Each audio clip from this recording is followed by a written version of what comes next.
আরে বেহলের বেহল, আজকে হলো ফেব্রুয়ারি 9 তারিখ, চকলেট ডে। গতকালকে গেছে রোজ ডে, এর আগের দিন গেছে প্রপোজ ডে। এটা আগামীকাল হলো কিস ডে।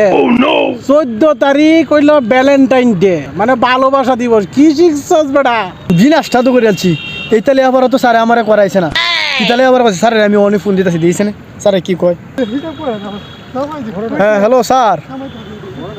হ্যাঁ স্যার, আপনি তো আমার জীবনটা একবারে নষ্ট করে দিয়েছেন। আমি তো শেষ। আপনি নাকি আমি টিয়া পয়সা কম দিছিলাম, সারা বছর আপনার কাছে প্রাইভেট পড়ছি আমি। টিয়া পয়সা তো 1 মাসের বাহি নাই।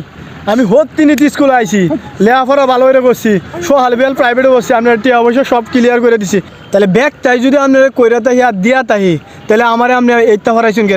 বেড় এনে হরে প্রপোজ দে, কিস দে, ভ্যালেন্টাইন দে, সুমা দে, সামা দে, আর আমারে হরাইছেন আপনি স্যাটারডে, সানডে, মানডে। উল্টা হালটা কি তা? হেরার সাথে তো আমার হরা মেলে না। আপনি আমার জীবনটা নষ্ট হয়েছে। আমি তোমার মাইসের বাড়া যাইতে না, আমি এটা চিনি না, জানি না। মাইসে খালি আমার ব্যাগ কল কয়, তুই এইটা চিনস না, বুঝোস না, তোর দিয়ে কি তৈব এটা। আর আপনি আমার জীবনটা নষ্ট করে দিলেন এইভাবে। আমি এত লেখাপড়া করলাম, এটা আমার শিখাইলেন না আপনি।